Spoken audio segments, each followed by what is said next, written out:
મિત્રો, સ્વાગત છે તમારું યુટ્યુબ ચેનલ MWP એજ્યુકેશનમાં। આજે આપણે જોવાના છીએ ધોરણ નંબર 8ની અંદર વિષય ગુજરાતીમાં પાઠ નંબર 6 ધોળીય માર્ગનું આપણે સોલ્યુશન જોવાના છીએ। તો વિદ્યાર્થી મિત્રો, વિડીયોને અવશ્ય અંત સુધી નિહાળે અને વિડીયોને લાઇક આપવાનું ભૂલશો નહીં, તેમજ તમને સોલ્યુશન કેવું લાગે છે તેના તમને મંતવ્ય અમને કોમેન્ટ બોક્સમાં અવશ્ય જણાવશો। તો શરૂ કરીએ આજનો આપણે પાઠ નંબર 6નું ધોળીય માર્ગનું સોલ્યુશન। તો એમાં પ્રશ્ન નંબર 1ની અંદર પહેલાં આપણે વિકલ્પો જોઈ લઈએ। પહેલું, કવિ પાસે શું નથી? તો સિક્કા અને નોટ। બીજું, કવિ ઉપરવાળી બેંક કોને ગણે છે? તો કે ઈશ્વરને। ત્રીજું, કવિ કઈ ગલીને સાંકડી કહે છે? સોનાની। ચોથું, કવિએ નોટ અને સિક્કા ક્યાં નાખવાનું કહ્યું? નદીમાં। પાંચમું, કવિ કેવા માર્ગે ચાલવાનું કહે છે? તો ધોળીએ। છઠ્ઠું, આ કાવ્યમાં કવિએ ધોળીય માર્ગ શબ્દ કયા અર્થમાં પ્રવચ્યો? સાદા સાત્વિક જીવનના અર્થમાં। સાતમું, કવિ આ કાવ્યમાં મનુષ્ય જીવન માટે કઈ બાબત મહત્વની ગણાવે છે? તો આવશે મનુષ્ય વચ્ચેનો પ્રેમ। ચલો, એના પછી ખાલી જગ્યા લખવાની છે। એમાં પહેલો, કોણે કીધું ગરીબ છીએ? કોણે કીધું રાંખ? બીજું, દોઢિયા માટે દોડતા એમાં જીવતા જોને પ્રેત। ત્રીજું, ખુલ્લા ખેતર અડખે પડખે માથે નીલું આભ। ચલો, ખરા ખોટા લખવાનું છે। ઉપરવાળી બેંક ચાલુ છે આપણી માલામાલ, ખોટું। સોનાની તો સાંકળી ગલી, હેતું ગણતું હેત, સાચું છે। ત્રીજું, માનવી ભાળી અમથું અમથું આપણું ફોરે ફૂલ, તો આ વિધાન પણ કેવું છે? ખોટું। ચલો, પ્રશ્ન નંબર 4 એક એક વાક્યના ઉત્તર છે। પહેલું, કવિએ જીવનમાં કેવા માર્ગને ધોળિયા માર્ગ કહ્યો? તો કે કવિ જીવનમાં સાત્વિકને ધોળિયા માર્ગ કહ્યો। બીજું, કવિના મતે મનુષ્યનું જીવન કેવું હોવું જોઈએ? તો મનુષ્યનું જીવન સાદું સ્વાર્થી હોવું જોઈએ। ત્રીજું, કવિ કોને સોનાની સાંકડી ગલી જેવું કહે છે? તો ધન વૈભવથી સમુદ્ર જીવન જીવતા સ્વાર્થી લોકોને કવિ કહે છે। ચોથું, મનુષ્ય બીજા મનુષ્યને કેવી રીતે મળવું જોઈએ? તો કે મનુષ્ય બીજા મનુષ્યને કોઈ પણ જાતના સ્વાર્થ વગર પ્રેમથી મળવું જોઈએ। એના પછી પાંચમું, કવિએ ધોળિય માર્ગ ચાલવા માટે શી શીખ આપી છે? કવિએ ધોળિય માર્ગ ચાલવા માટે નોટ અને સિક્કા નદીમાં નાખી દેવાની, એટલે કે ધન વૈભવનો મોહ છોડી દેવાની શીખ આપી। છઠ્ઠું, ધોળિય માર્ગ આપણા જેવા સામાન્ય માણસોનો સાથ મળે તો શું થાય? તો કે આપણા જેવા સામાન્ય માણસો સાથ મળે તો આપણે બાતમાં બાત ભીડી સુખ દુઃખની વાતો કરીએ।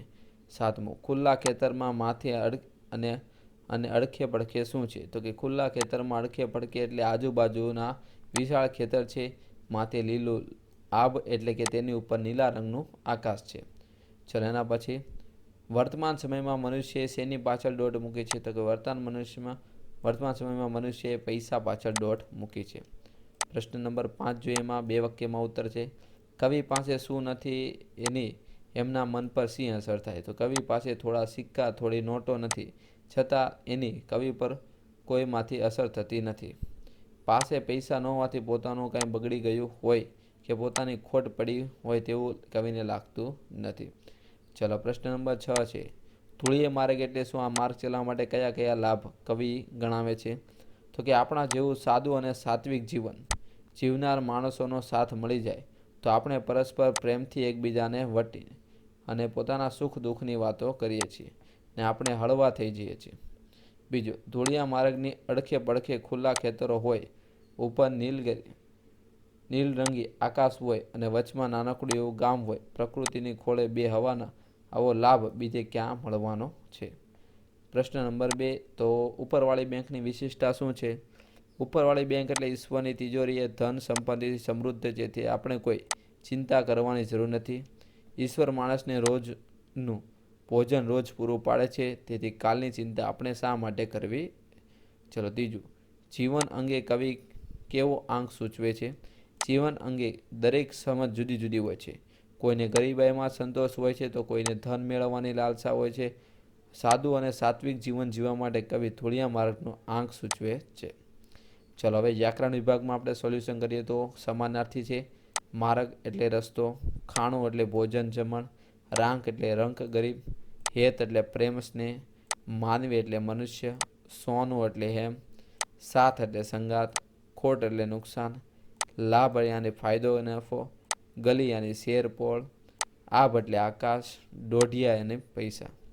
ચલો એના પછી વિરુદ્ધાર્થી શબ્દ ગરીબ તો અમીર, ભોળું તો પાક્કો, બરાબર, ખોટ તો નફો, ગામડું તો શહેર, સાંકડી તો મોકળી, હેત તો દ્વેષ, બગડવું તો સુધરવું, લાભ તો ગેરલાભ.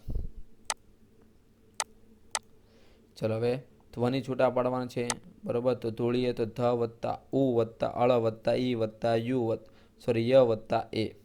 સોનું એટલે સ વત્તા ઓ વત્તા ન વત્તા ઉ.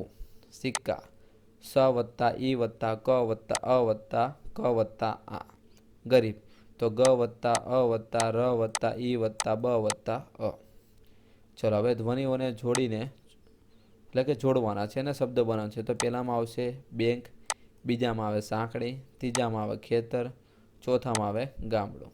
ચલો સાચી જોડણી લખવાની છે. બેંક તો આ રીતે લખાશે, દોઢિયું તો આ રીતે લખાશે, એના પછી ધોળિયું તો આમ લખાશે, સિક્કા તો આ રીતે લખાશે. ચલો શબ્દકોશને ક્રમમાં ગોઠવવામાં પહેલું આંખ, બીજું ખેતર, ત્રીજું નોટ, ચોથું પ્રેત, પાંચમું માનવી, છઠ્ઠું સોનું. ચલો એના પછી જે પ્રાસયુક્ત શબ્દો છે, બરાબર, એવા અન્ય કાવ્યમાંથી પાછા ગોતવાના. જેમ કે નોટ ખોટ, માલ કાલ, બાથ સાથ, આભ લાભ, હેત પ્રેત, વહાલ અને ચાલ. ચલો પ્રશ્ન નંબર 8 હવે જોઈએ આપણે. શબ્દકોશમાં રાંગપટ શબ્દ શોધી તેની તરત પહેલા અને પછીના 5 શબ્દોની યાદી બનાવવાની. તો પહેલા 5 શબ્દમાં રાળ, રાળવું, રળિયું, રાળો અને રાહોલું.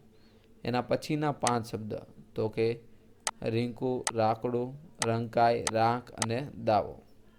ચલો હવે એના પછી જોઈ લઈએ આપણે રૂઢિપ્રયોગ. તેમાં પેલું છે જુદા આંખ હોવા, જિંદગી વિશેની સમજ જુદી હોવી, સંસારમાં જીવન વિશે સૌના જુદા આંખ હોય છે. બીજું બાથમાં બાથ પીડવી, પ્રેમ ભર્યું આલિંગન આપવું. તો 5 વર્ષે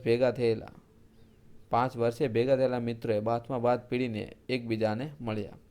ચલો એના પછી સૂચના પ્રમાણે આપણે લખવાનું છે. એમાં પેલું ઉપરવાળી બેંક આજનું ખાણું આજ આપે છે, એને કર્મણીમાં ફેરવું.